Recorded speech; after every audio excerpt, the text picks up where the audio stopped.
How to Fix It'in ikinci bölümünden herkese merhaba. Ben Hüseyin Karalp. Fulfillment Tribe altında Stock Allocation teaminde developer olarak görev alıyorum. Diğer arkadaşların da kendini tanıtabilmesi için topu Elif'e atıyorum. Elif. Merhabalar, hoş geldiniz. Ben de Elif Bayraktar.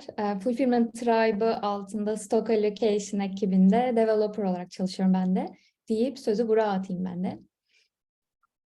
Merhabalar, ben de Burak. Ben de Fulfillment Tribe'ında Task Management ve Mobile ekibinde aslında yazılım geliştirme mühendisi olarak çalışıyorum. İkiniz de hoş geldiniz tekrardan aslında. Burak, bugün nelerden bahsedeceğiz? Biraz onlardan üstten geçebilir misin? Olur, ufak bir aslında ajandanın üzerinden geçeyim. İlk olarak Fulfillment olarak biz ne yapıyoruz? Fulfillment Tribe'ının ve yazılımının aslında kısa bir tarihçesi ve neden bir mobil uygulamaya ihtiyaç duyuyoruz? Legacy mobile uygulamamızın bakımını ve geliştirmesini nasıl yapıyorduk? Ardından neden bir modernizasyona ihtiyaç duyduk ve nasıl bir seçim yaptık? Ve bu seçimin ve kararın aslında adım adım nasıl uyguladık? Ve bu noktada Fulfillment Mobile ekibi bu aşamada nasıl doğdu? Ve son olarak da nasıl bir BFF yaklaşımını tercih ediyoruz deyip aslında değineceğimiz konular bunlar diyebilirim. Tamam, başlayalım istersen. Okey, ben bir ekran paylaşarak aslında başlayayım.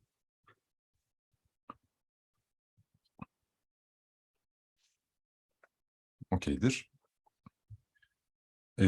İlk olarak fulfillment dendiğinde aslında biraz daha canlandırmak açısından biz neler yapıyoruz bunlardan bahsedeceğim kısaca.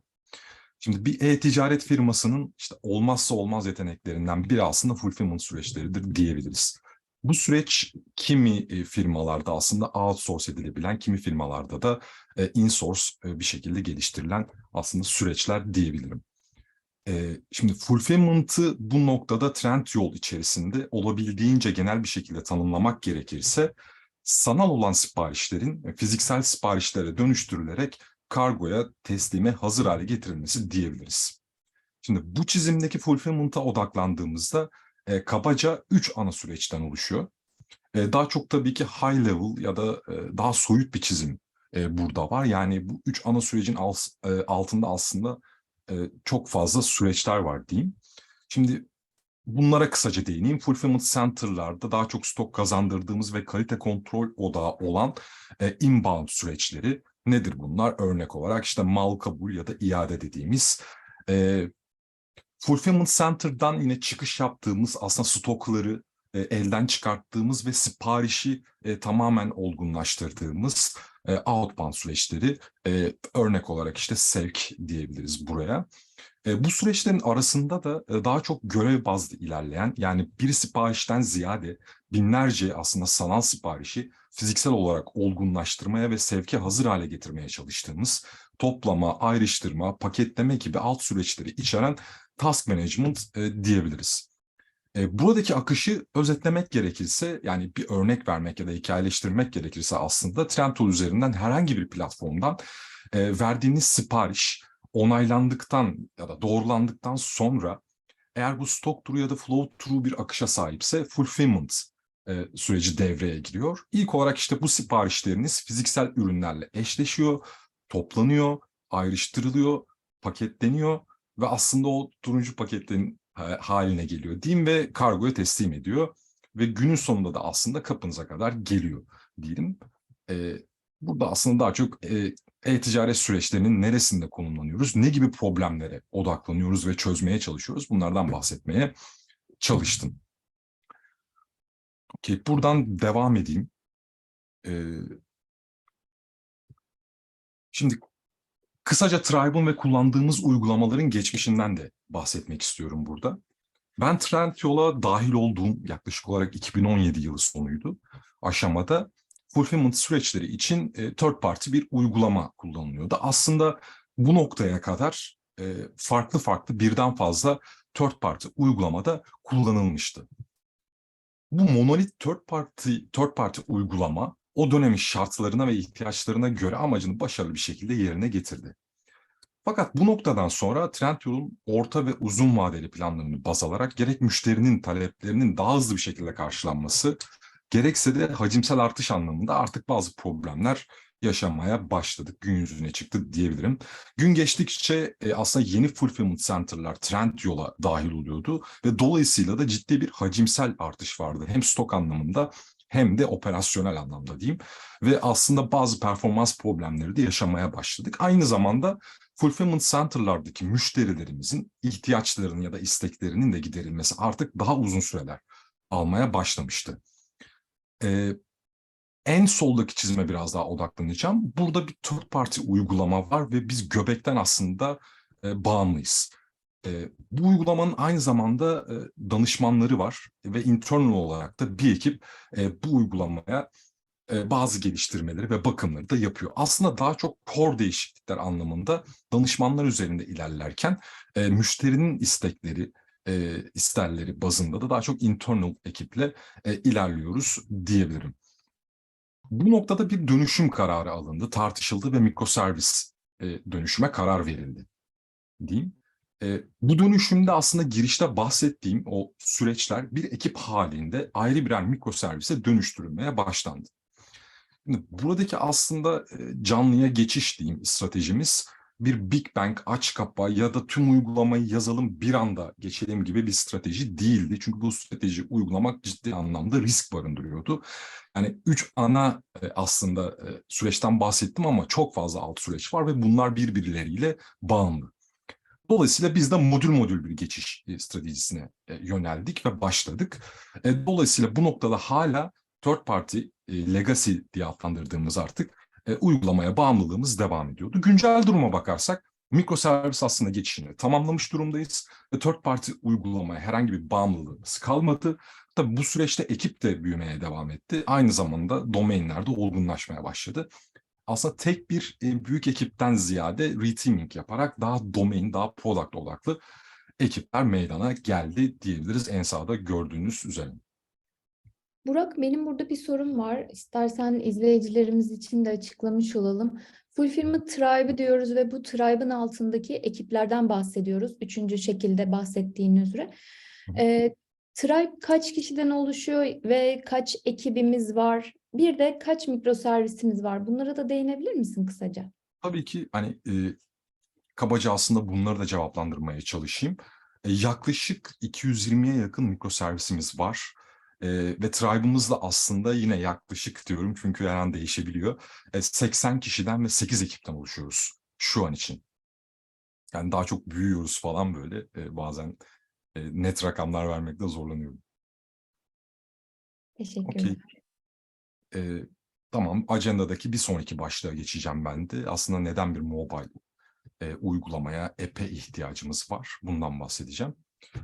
Şimdi girişte bahsettiğim süreçlerin tamamı fulfillment center'lar içerisinde gerçekleşiyor yine. Şimdi bunların bir kısmı statik, hareket edemeyen iş istasyonlarında gerçekleşirken bir kısmı da hareket halindeki operasyon kullanıcılarının gerçekleştirdiği süreçler. Şimdi bu çizimde soyut olarak aslında mezaninin ufak bir kesitini alıntılamaya çalıştım. Aslında şuraya biraz daha odaklayarak. Burada mezanini tanımlamak gerekirse stoğa açık ürünlerin depolandığı lokasyonlar diyebiliriz. Fulfillment center'lar içerisinde yer alır. Şimdi bu çizimde toplama personasına sahip bir kullanıcı, mobil bir araba ile hareket halinde, dolayısıyla mobil bir donanım ve yazılım ile elindeki iş listesini baz alarak farklı raflarda yer alan lokasyonlardaki siparişlere ait ürünleri topluyor ve topladıktan sonra aslında konveyöre transfer ediyor. Aslında bir hareket hali söz konusuysa bir mobil donanım ve dolayısıyla da bir yazılıma ihtiyaç doğuyor bu noktada. Bu gibi aslında çoğu süreçlerde, domainlerde mobil akışlara ihtiyaç duyuyoruz. Domainin ya da o sürecin bir parçası olabiliyor. Yani şu aşamada fulfillment center'larda yani mobil süreçler olmazsa olmaz diyebiliriz. Aslında en başından beri böyle bir ihtiyaç vardı. Şu anda var ve var olmaya devam edecek. Tabii burada ekstra bir anekdot olması açısından bu çizime de referans vererek fulfillment dünyasında farklı inovatif yaklaşımlar da söz konusu. Örneğin buradaki toplama problemiyle alakalı. Ne gibi? Hareketliliği tam tersine çeviren bir yaklaşım mobiliteyi. Yani kullanıcının sabit olduğu işte mezaninin ya da buradaki mezanindeki lokasyonların robotlar vasıtasıyla hareket ettiği bir tasarım. Biz şu an aslında bundan ziyade kullanıcının hareket halinde olduğu yaklaşımı tercih ediyoruz diyeyim. Burada mobil cihaz hakkında da bilgi verebilir miyiz? Yani mobil deyince bildiğimiz herkesin elinde olan bir cihaz mı yoksa farklı donanımlara sahip cihazlar mı? Belki onun hakkında bilgi verebiliriz. Evet, aslında güzel bir nokta. Biraz daha canlandırmak için aslında. Bunlar tamamen endüstriyel amaçlar için tasarlanmış. Isıya, darbeye, neme yani değişken ortam koşullarına karşı dayanıklı cihazlar. Aynı zamanda bu cihazların tasarımında da ergonomi ön planda. Tabii bunun dışında işte barkod okuyucu gibi farklı eklentileri de sahip. Bazıları tuşlu, bazıları değil ya da eklenebiliyor klavye. Diyeyim yani modernize haliyle de aslında Android işletim sistemine sahip cihazlar diyebilirim. Teşekkür ederim. Okeydir. Ee, evet, bir sonraki aslında başlığımıza geçiyorum. Burada ilk olarak fulfillment içerisindeki bir ekibin sahip olduğu disiplinlerden ya da geliştirmesini beklediğimiz diyeyim uzmanlık alanlarından bahsedeceğim. Ardından da legacy uygulamanın bakımının ve geliştirilmesinin burada nasıl konumlandığını aktarmak istiyorum. Şimdi fulfillment tribe içerisinde Agile Framework'ta aslında Scrum metodolojisini biz kullanıyoruz. Dolayısıyla ekip üyelerinin de aslında cross-functional bir yeteneğe sahip olmasını bekliyoruz. Aslında bu çizimde biraz daha bunu aktarmaya çalıştım. Burada da aslında backend, frontend ve mobile disiplinleri ön plana çıkıyor diyebiliriz. Burada daha çok üzerinde durmak istediğim nokta ya da konu backend ve mobile. Şimdi gördüğünüz gibi bu zamana kadar fulfillment altında mobile daha çok backend'in bir alt kümesi olarak konumlandırılmış. Bunun sebebi fulfillment içerisinde ağırlıklı olarak tek isteğimiz .NET. Yani mikroservislerimizin çoğu .NET Core ve C# yazılım dilini kullanıyoruz. Şimdi legacy olarak adlandırdığımız aslında mobile uygulamamızda Windows mobile işletim sistemine sahip cihazlarda Compact Framework üzerinde çalışan yine C# ile geliştirdiğimiz bir Windows Form uygulaması. Şimdi ortak küme olarak her ne kadar farklı versiyonları olsa da C# diyebiliriz. Dolayısıyla aramıza yeni katılan ya da var olan ekip üyeleri çok da zorlanmadan Legacy Mobile uygulama üzerinde geliştirme yapabiliyordu. Yani burada tabii ki bir context switch var.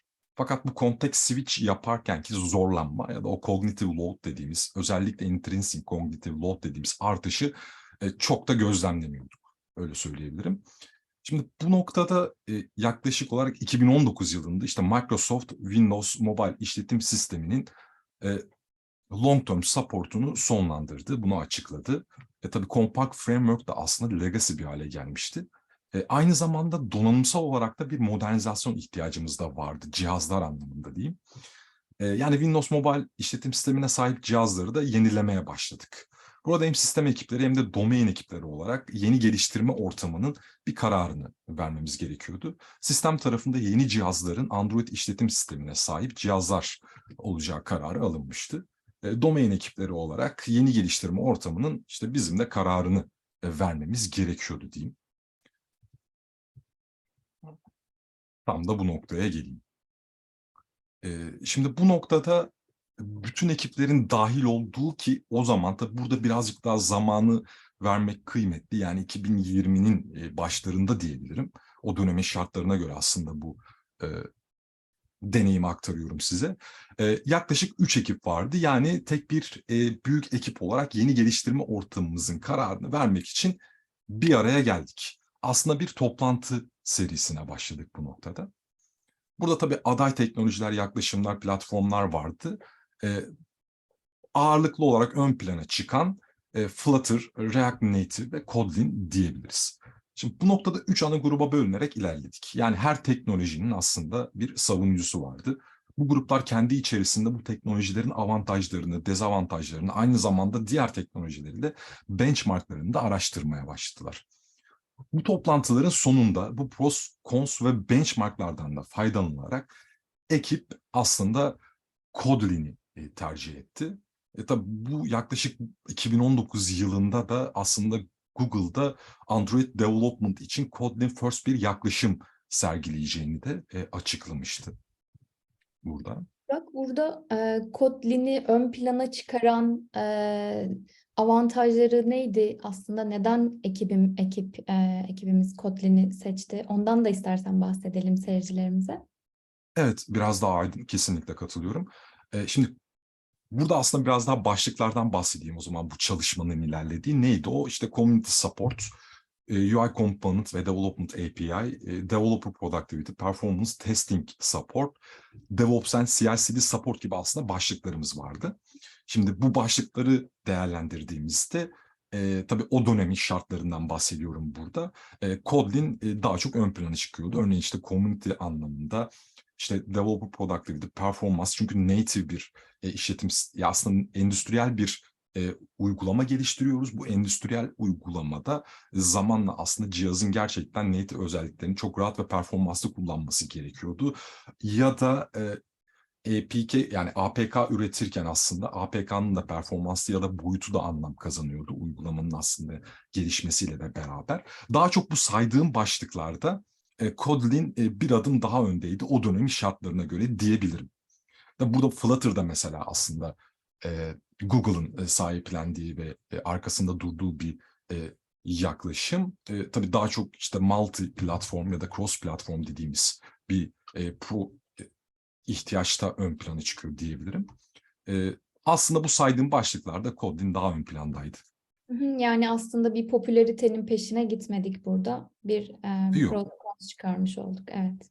aynen. Ya aslında tabii detaylı bir bunun da kararın diyeyim, detaylı bir hali de elimizde var. Yani bundan da daha sonraki belki sunumlarda diyeyim bahsedilebilir. Aslında Burak, E, ben de onunla alakalı bir şey soracaktım ama birçok toplantı hı hı, söyledin. Hani pros konuslar çıkartıldı. Az önceki sebepler saydım bir sürü. Bu hı hı. toplantı serilerinde falan bu pros konusları tuttuğunuz bir böyle bir tool ya da izlediğiniz bir yöntem vesaire var mıydı? Yani bunlar bir yerde tuttunuz mu yoksa toplantılarda konuşuldu falan, nasıl ilerlediniz orada? Okeydir. Bundan da bahsedeyim. Tabii sadece bu deneyimden ziyade aslında genel olarak Trendyol'daki yaklaşımda neyi kısaca bundan da bahsetmiş olayım. Bu deneyim aslında kayıt altında duruyor. Yani yeni bir ekip üyesi aramıza katıldığında aslında neden bu teknolojiye karar verildiğini sorduğunda ya da sormadığında hani gidip aslında görebilir. Problem neydi? Alternatifler neydi? Nasıl karar verdik? Bu bilgilere aslında rahatlıkla ulaşılabiliyor. Şimdi bu deneyimi aktarırken de aslında ekip odaklı karar verme özellikle vurguladım. Burada izlediğimiz yöntem aslında karar mekanizmalarında problem ya da ister nedir, bu kararı destekleyecek farklı veri kümelerini kullanarak bir kıyaslama yapıp sonuca ulaşmak. Yani kişisel, demin de vurguladığın gibi aslında, ya da hevessel bir yaklaşım değil de tamamen veriye dayalı bir karar verme mekanizması. E, Bu karar zamanında aslında görece demin de bahsettiğim gibi ufak bir ekiptik ve giderek büyüdük. Aslında günün sonunda international bir organizasyon ve firma haline geldik. Ve artık böyle asenkron iletişim ve karar verme mekanizmalarımızı daha da olgunlaştırmamız gerekiyordu bu süreçte. E, Yani eskiden mesela bu dönemde biz yine bunu dokümante edebildik ama bir araya gelip bir toplantı odasına girip aslında ekip ufakken bir kararı verip senkron bir şekilde ve herkesin aslında hatırlayacağı ya da ikna olacağı bir şekilde devam edebiliyorduk yolumuza, ama sayımız giderek artıyor. Aslında farklı time zone'lar da devreye giriyor burada. Yani international bir firma haline geldikten sonra aslında bu süreçlerin daha da standart ya da daha kaliteli hale gelmesini bekliyoruz. Bundan bahsedeyim kısaca da. Daha çok böyle ekip seviyesinde Architectural Decision Record dediğimiz ADR'lar ya da daha kapsamlı Request for Comment RFC standartlarını aslında Trendyol'da baz alıyoruz. Aldığımız ya da verdiğimiz bütün karar mekanizmalarında diyebilirim. Özellikle asenkron iletişimin gerçekten olgunlaşması açısından bu standartları uygulamak, korumak önemli. İzlediğimiz yöntem de bu şu an için. Ben de orada şey söyleyeyim. ADR'ları biz de yazmaya çalışıyoruz aslında. Geçmişe dönüp hem böyle notlarımız elimizde bulunuyor. Yeni bir arkadaşımız geldiğimizde ya da kendi karar verdiğimiz şeylere bile geri dönüp bir bakma ihtiyacımız doğabiliyor. Neden bu kararı vermiştik gibisinden. Hatta ben bazen farklı ekiplerin ADR'larında da geziyorum. Yapacağımız bir çalışmaya geçenlerde mesela bir ADR'da gördüm. Zaten karşılaştırılmış pros cons'ları verilmiş. Böyle faydaları da oluyor. Sadece kendi ekibimize değil de diğer ekipler de yararlanabiliyor. Aslında güzel bir yöntem. Belki bunların linklerin de standartları var. YouTube'da alta link olarak vesaire ekleyebiliriz. Teşekkürler bu arada cevabın için. Ben teşekkür ederim. Okeydir, kararımızı verdik. Aslında bunu nasıl uygulamaya geçirdik? Şimdi bundan bahsedeyim. İlk olarak POC bir ekip seçtik ve startı verdik. Bu noktada bu POC ekibi ilk olarak ne yaptı? Bu learning curve süreci boyunca bir araya gelerek temel Android ve Kotlin bilgi eksikliklerini gidermeye başladı. Şimdi burada şu bilgiyi de versem güzel olabilir. Yani anekdot olarak aslında bir önceki seçimi yaparken bu bahsettiğimiz teknolojilerde ve yani bir mobile disipline sahip ya da Kotlin'le profesyonel anlamda bir geliştirme yapan, bu bir projenin içerisinde bulan bir ekip üyemiz yoktu. O yüzden aslında bir learning curve süreci de vardı. Ekip aslında ilk aşamada bu temel Android ve Kotlin bilgi eksikliklerini gidermeye başladı. Bu da hani çeşitli kaynaklardan, Trendyol'un aslında bize sunduğu imkan olarak platformlardan düzenli olarak faydalandılar. Aynı zamanda tabii Trendyol'un da bir mobil uygulaması var, bir mobile ekibi var. Bu ekiple de aslında düzenli olarak oturumlara başladılar. Şimdi bu oturumlarda daha çok edindikleri temel bilgileri pratiğe dökerken ki best practice'leri ya da akıllarında kalan soruların işte cevaplandırmaya çalıştılar. Daha doğrusu cevabını almaya çalıştılar mobile ekipten. Yani bir yazılım geliştirici olarak aslında herhangi bir dili öğrenerek bir şeyler yapmaya çalışıyoruz. Fakat burada farklı bir disipline, mobile disiplini aslında adaptasyonu zorlaştıran ya da daha farklılaştıran şeyler var. Ne gibi? İşte burada Android'in bir life cycle ya da donanımın karakteristikleri, tasarımı ya da davranışı ya da en basitinden aslında continuous delivery dediğimiz backend disiplinindeki microservice'lerin aslında ki sürecinin Android üzerinde bir versiyon dağıtımı continuous delivery olarak düşünürsek karakteristik olarak çok farklı. Diyeyim. Bu noktada Trendyol aslında mobile ekibinden ciddi anlamda destek aldık. Ne gibi? İşte code review'lar gibi ya da pair programming'ler gibi. Ve ciddi anlamda geri bildirimler de aldık. Mesela ilk olarak yine bir sürü süreçten bahsettim fulfillment içerisinde. Biz modüler bir aslında tasarım yapmayı düşünüyorduk ilk başlarken ya da en başından itibaren. Fakat burada daha çok aldığımız geri bildirim hani ilk modülü canlıya çıkın, bir geri bildirimleri alın, müşteriye hani sunun. Ardından ikinci ya da üçüncü mesela modülde tekrar modüler bir yaklaşımı tercih edip etmeyeceğinizi tartışındı ve bunu da uyguladık diyeyim. Bu süreçte hala bir mobile geliştirici yoktu değil mi ekipte? Bu ilk iterasyonumuzda. Yoktu. Yani aramızda gerçekten profesyonel anlamda. Aslında Flutter için de geçerli, bu React Native için de geçerli. Yani daha doğrusu mobile disiplin olarak biz bunu kümeleyelim. Evet, böyle bir profesyonel deneyime sahip bir ekip üyesi aramızda yoktu. Ya aslında bu çizimde de biraz onun üzerinde durmaya gayret gösterdim. Eskiden bu bahsettiğim, kullandığımız tek stack ya da yaklaşım bir alt kümeydi, bu legacy sağ taraf. Daha önceki slaytta gösterdiğim. Fakat POC takımında ve diğer aslında Tribe'ın ekiplerinde artık mobile gerçekten backend frontend'den ayrışan bu saydığım karakteristiklerden ötürü farklı bir disiplin haline gelmeye başladı. Aslında POC takımında biz daha çok bu disiplinleri bir araya getirmeye çalıştık. Yani backend, frontend ve mobile, evet, bunlar bir araya gelir ve kesişir. İşte cross-functional bir ekipten bahsediyorsak eğer. Bu bir ekip olduğu için aslında diğer ekiplerde daha mobile, böyle kesişim halinde değildi. Daha uzaktı aslında diğer ekipler diyebilirim. Peki burada bu POC'nin sonucunda bir retro vesaire yaptınız mı? Çıktıları nasıl oldu? Ve ekiple konuşma gibi oturum gerçekleştirdiniz mi? Evet, bu önemliydi aslında bizim için. Yani şimdi bu yöntem ile ilerlerken kafamızda bazı soru işaretleri vardı. Fakat bunu deneyimlememiz ve buradan bir veri elde etmemiz gerekiyordu, bir çıktı almamız gerekiyordu. Bunlardan bahsedeyim biraz daha, aldığımız geri bildirimlerden ya da aslında fark ettiğimiz durumlardan. Şimdi ekip yeni bir teknolojiyi profesyonel anlamda işte keşfetmeye, uygulamaya ve kullanmaya başladı. Aslında yeni bir disiplini de keşfediyordu bu noktada.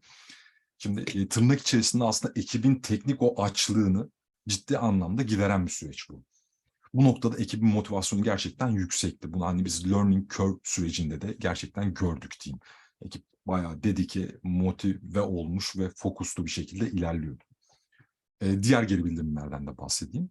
Şimdi bu çizimde de var ya da ekip içerisinde de olabiliyor. Bu yani tüm ekip üyelerinin know-how olarak aynı seviyeye ulaşmasında bazı zorluklar olduğunu gördük.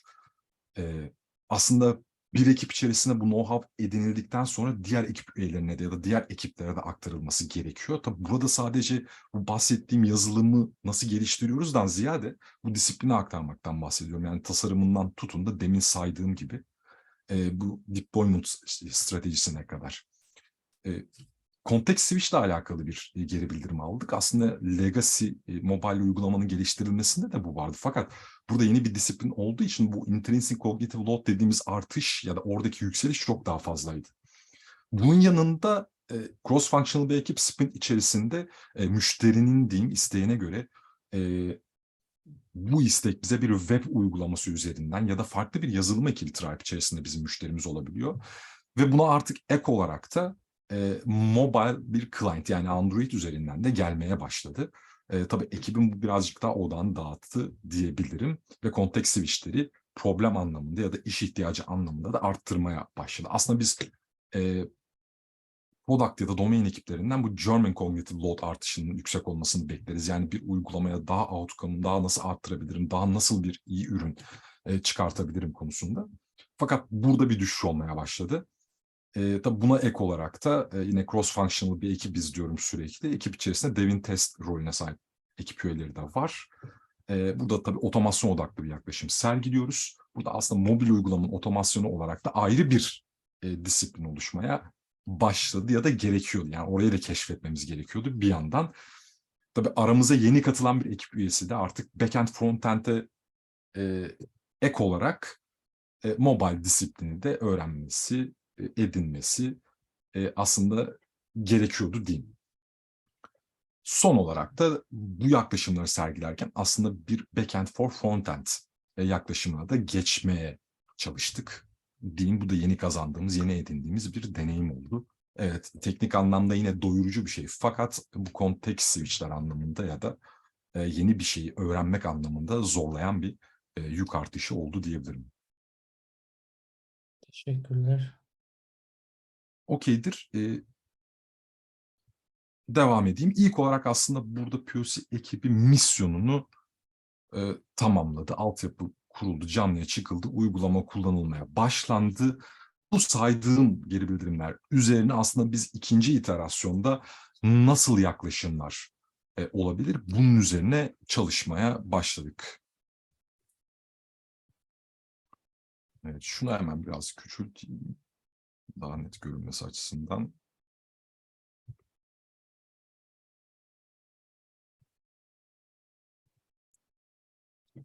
Şimdi burada şunu hatırlatmakta fayda var. Ben bu süreçlere dahil olan ekip üyelerinden biriyim aslında. Aynı zamanda diğer ekip üyelerine sözcülüğünü yapıyorum. Yani buradaki deneyimi tüm ekip üyeleri adına aktarıyorum. Diyeyim, devam edeyim. Biz bu geri bildirimler üzerine neler yaptık? Bu tek bizim problemimiz olamaz.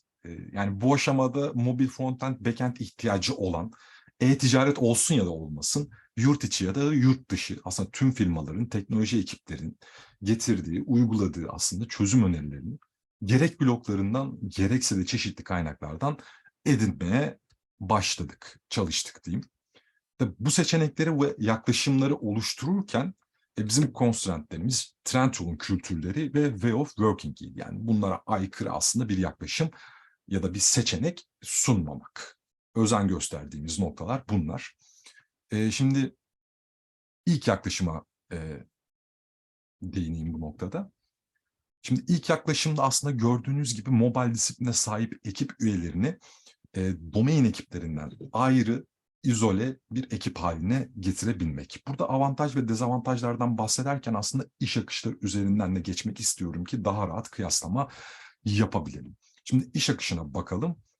İşte mobile bir personaya sahip olan müşteri aslında mobile ekibe geliyor. Mobile ekip domain ekipleriyle bir iletişim kurmaya başlıyor. Bunu sadece teknik olarak değil de aslında problemin de aktarımını düşünerek baz alabiliriz. Yani bir ihtiyacı da aslında aktarıyor olabilir. Ardından da tersi yönde bir akış devam ediyor. Avantajları neler? Domain ekiplerindeki yeni bir disiplin kazanma sürecini ve zorluluğunu ortadan kaldırıyor diyelim. Deminki bahsettiğimiz aslında geri bildirimlerde aldığımız. Teknik veya development anlamında bu context switch sayısını azaltıyor. Bu intrinsic cognitive load artışını da azaltıyor diyebiliriz. Ekipler daha çok işte o German cognitive load üzerine odaklanıyor. Onun artışını gerçekleştiriyor. Domain ekipleri de daha odaklı bir hale geliyor.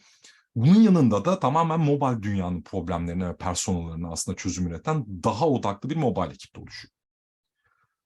Biraz dezavantajlarından bahsedelim. Burada aslında minimumda bir business ya da iş akışında diyelim, minimumda bir bağımlılık söz konusu. Yani mobile ekip aslında minimumda bir ekibe bağımlı ya da bu ekibin geliştirdiği, sunduğu servislerle, yeteneklerle aslında problemi, ona iletilen ihtiyacı gidermeye çalışıyor diyeyim. Şimdi burada BFF aslında kısmı ya da sorumluluğu nu da ilerleyen aslında safhalarda bu yaklaşımda mobile ekip üzerine konumlandırma gibi bir strateji de var bu çizimde. Diyeyim, bunu bize sağlayan şey de Trendtool içerisinde aslında mikroservisin karakteristiklerini ya da best practice'lerini uygulayan ve çok kısa sürede bir BFF ya da gateway ayağa kaldırmamıza sağlayan, yine içeride platform developer experience ekipleri tarafından geliştirilen bir ürün. Böylelikle aslında herhangi bir farklı disipline sahip, bu frontend olur ya da işte mobile'de olabilir, bir ekip çok kısa sürede bir BFF ya da gateway'i ayağa kaldırabiliyor diyeyim. Çok da derinliğini ya da detayını bilmeden ya da boğulmadan. Okeydir. İkinci yaklaşıma geçeceğim burada.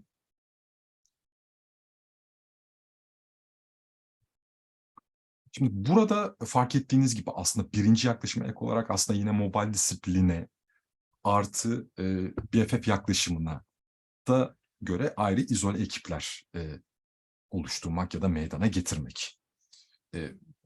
BFF aslında olarak konumlandırdığımız kısım bazı firmalarda farklı aslında işleyişe sahip diyeyim, farklı firmalarda middleware olarak da bu ihtiyaç diyeyim giderilebiliyor. Biz daha çok bunu Trendtool Fulfillment altında BFF olarak düşündük ve o yüzden BFF olarak ilerledik bu noktada.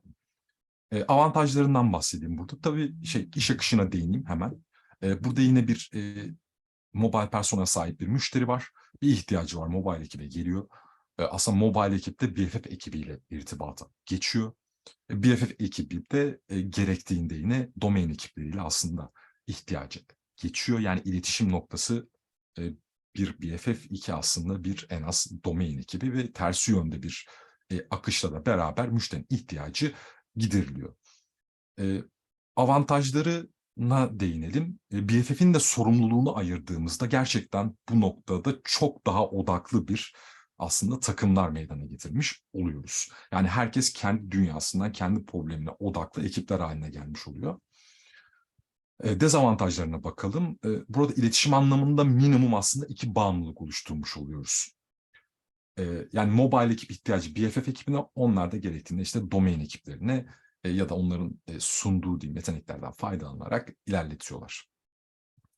Tabii her iletişim noktası aslında ciddi anlamda dezavantajda barındırıyor olabilir bazı noktalarda. Hani bu önceliklendirme konusunda da olabilir. Yani mobile'e gelen bir ihtiyacın aslında BFF ve domain ekiplerinde de önceliklendirilmesi anlamına da geliyor.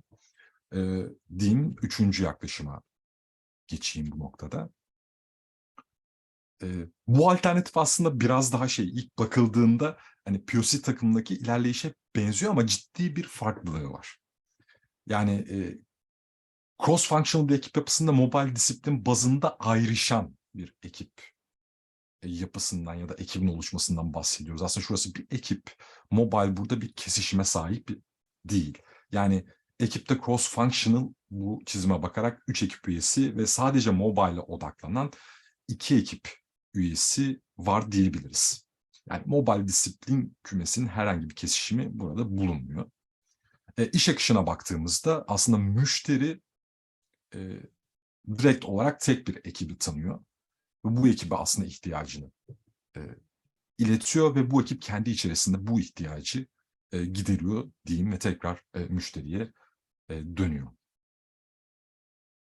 Okey, avantajları aslında bu iş akışına baktığımızda herhangi bir bağımlılığın söz konusu olmaması iletişim noktasında. Yani tek bir ekip üzerinden müşterinin ihtiyaçlarını gidermesi. Dezavantajlarına baktığımızda, şimdi bu yaklaşımda giderek ekip içerisinde disiplin bazında bir alt ekip daha oluşmaya başlıyor. Yani bu yaklaşımda aynı zamanda sürdürülebilirliği sağlamak, riski de minimize etmek için en az 2 mobile developer ihtiyacı doğmaya başlıyor. Tabii cross-functional bir ekip olduğumuzu olabildiğince vurguladım. Yani örnek vermek gerekirse bir planlama oturumunda aslında gelen ihtiyacın eforlanması sürecinde tüm ekip üyelerinin fikir yürütebilmesini, sorgulamasını ve bu sorgulayabilecek teknik yeterlilik diyeyim en azından minimumda bilgisinin olmasını bekliyoruz. Burada mobile ihtiyaçlarıyla sadece mobile developerların eforladığı bir yaklaşım var. Diğer ekip üyeleri genelde bu kesişim olmamasından ötürü sağlıklı bir fikir sunamıyor. Yani bu yaklaşımın aslında tek bir ekip olmak, ekip içerisinde align olmak açısından ciddi bir dezavantajı var diyebilirim.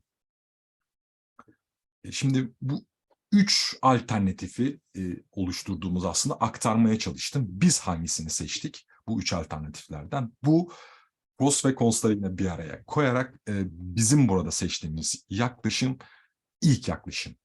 Ve aslında bugünün ya da bu sunumunda gündemi olan Fulfillment Mobile ekibin aslında doğuşu. Şu an için bu şekilde ilerliyoruz. Yaptığımız seçim bu, yani avantajların üzerinden geçtim bu arada. Ekstradan geçmiyorum o yüzden.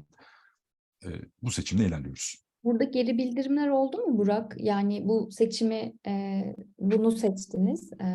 Sonrasında bir geri bildirim geldi mi ekipten bu seçim sonucunda?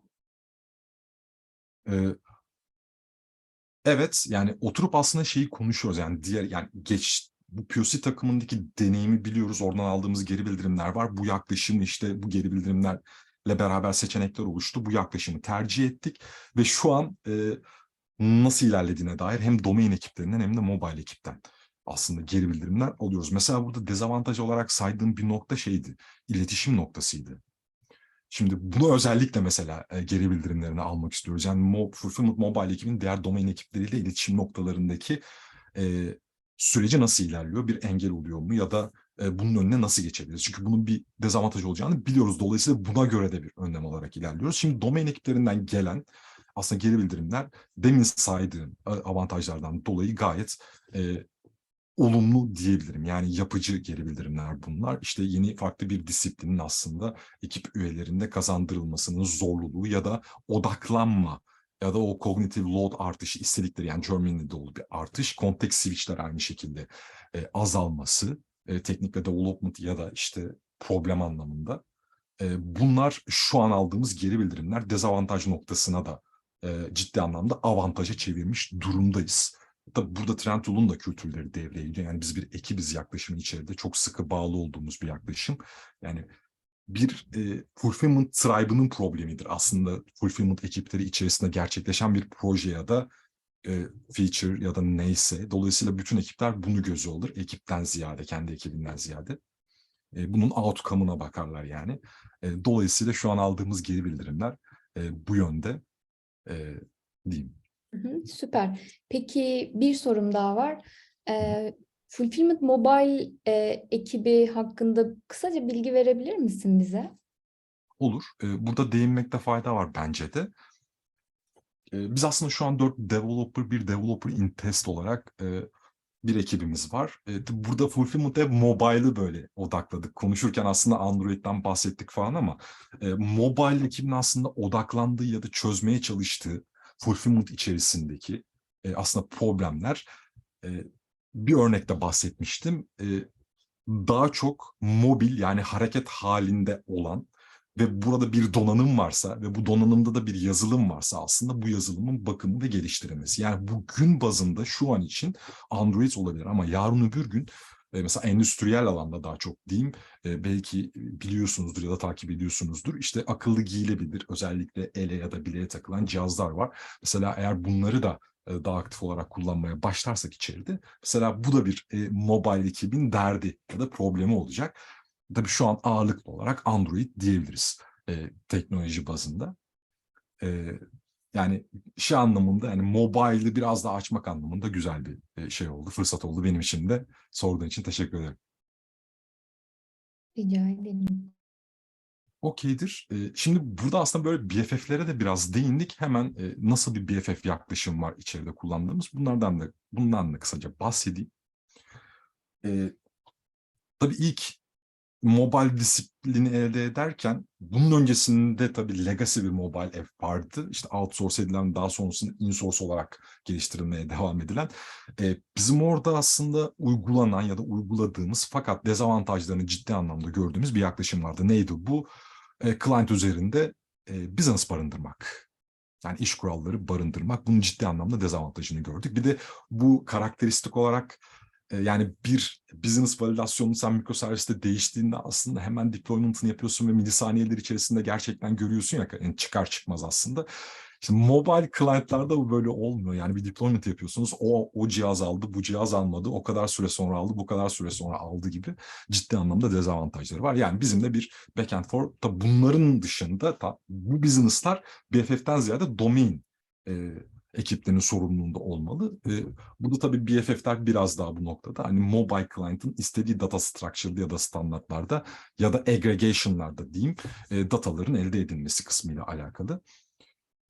Burada da iki yaklaşım vardı aslında tercih ya da araştırdığımız, gözlemlediğimiz. Bunlardan bir tanesi tüm Fulfillment Tribe'ı altındaki ekiplerin tek bir mobile BFF üzerinden bu Android uygulamasıyla haberleşmesi bu birincisiydi. Tabii bunun bakıldığında çok sıkı bir bağımlılık oluşturduğunu ilk etapta dezavantajlarından biri olarak görebilirsiniz. Ve şöyle de bir dezavantajı var. Aslında bir uygulamaya birden fazla ekip geliştirme yapıyorsa maalesef bu uygulamadaki sorumluluk gittikçe bulanıklaşıyor. Yani bu uygulamanın artık ortak diyelim bakımını ya da modernizasyon ihtiyaçları giderilememeye başlıyor. Çünkü herhangi bir ekip tam bir sorumluluk hissetmiyor ve ortada kalıyor ve istemediğimiz aslında incidentlara sebebiyet veriyor diyeyim. Bu ikinci yaklaşım neydi? İkinci yaklaşım, yine bu süreçlerden bahsettim. İşte toplamadır ya da inbound'da mal kabul iade gibi aslında bakıldığında bizim uygulamamızda bunlar birer menü. Bu süreçlerdeki yan diyeyim, mobil ilerleyen aslında akışlar ve bunlar da günün sonunda ayrı bir app haline de gelebilir. Yani o derece bağımsız halinde ilerliyor. Dolayısıyla her domain bazında bir BFF'in olması yönünde ikinci bir seçeneğimiz vardı burada. İkinci seçenek üzerinden ilerliyoruz şu an. Demin saydığım dezavantajlardan ötürü aslında birinci seçeneği elemiş olduk. Hemen çok kısaca aslında bu BFF çok geçtiği için buradaki yaklaşıma da değinmek istedim. Burada aslında Burak sen bahsettikçe şey de kafamda canlanmaya başladı. Normalde diğer uygulama mesela scale olması gibi problemleri de var. Aslında mikroservisin nasıl avantajları varsa sanki BFF'leri de böyle farklı servislere bölmek o avantajları da beraberinde getiriyor gibi geldi. Ben scale olması da sonuçta menü bazlı dedin değil mi? Her menünün ihtiyacı farklı olabilir diye düşünüyorum. Katılıyorum, hatta buna şöyle bir örnek verebilirim. Demin o aslında soyut çizimde toplama personasına sahip bir operasyon kullanıcısına aktarmaya çalışmıştım. Mesela toplama dediğimiz aslında domainin gerçekleşen platform diyeyim. Tamamen mobile bir client ya da mobile bir uygulama. Yani şu an için Android uygulamamız aslında bütün günü bu uygulama üzerinden geçiyor ve kampanya zamanlarında da aslında burada bir artış olabiliyor. Yani çalışma ya da operasyonel anlamda ciddi anlamda bir artış olabiliyor ve dolayısıyla burada aslında ilgili sadece toplama dediğimiz mobile işte BFF'te bir scaling yapmaya çalışıyoruz değil mi? Yapıyoruz aslında yoğun dönemlerde ve dolayısıyla diğer uygulamaların daha nadir kullanılan, diyeyim, daha az sıklıkla kullanılan uygulamaların scale olmasına gerek yok bu durumda. Ve aynı zamanda böylelikle de yani tek bir mobile BFF olduğunda bir bottleneck oluşturabilecek bir nokta belki de bu. Bunu da engellemiş oluyor. Evet. Ben şey diye anladım. Evet, bu second yani ikinci yaklaşımı, BFF yaklaşımını tercih ettik. Her menü için farklı BFF ve bu gidişattan da memnun olunduğunu anladım ben. Doğru anladım değil Evet. mi? Evet. Yani şu an 4. ve 5. modülün hazırlıklarını yapıyoruz diyeyim çıkacağımız. Ve diğer ekiplerle de aslında oturup konuştuğumuzda bu yaklaşımın avantajları çok daha ağır basıyor ve bu yaklaşımla ilerleniyor diyeyim. içeride. Hı hı. Süper. Verdiğim bilgiler için teşekkürler bu arada. Elif, ekstra bir sorun var mı? Benim şu anda sorum yok. Teşekkürler Burak. Hı hı. Ben Burak, senin teşekkür ederim. söylediklerin var mı? Ekstradan. Benim de yok. Ben de Zaten teşekkür her şeyi ederim. fazlasıyla anlattın. Ağzına sağlık bu arada. Okey, o zaman Teşekkür Hard Tips'in ikinci bölümünden herkese teşekkürler. Görüşürüz. Görüşürüz.